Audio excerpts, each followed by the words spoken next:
தங்கம் மேல ஏறினதுனால சூரியவர்தன் யாரும் தொட முடியாத உயரத்தை தொட்டுட்டான். இந்த சாம்ராஜ்யத்தை கட்டி காப்பாத்துறதுக்கு 5 பார்ட்னர்களை 5 தூண்களா பயன்படுத்திக்கிட்டான். Bhargav, Rajendra Desai, Andrews.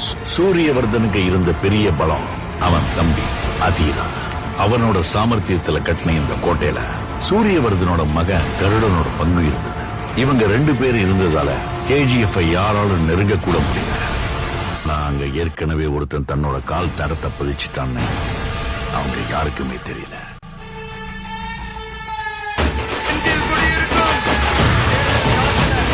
Powerful people come from powerful places. Andrews எப்போ பாம்பே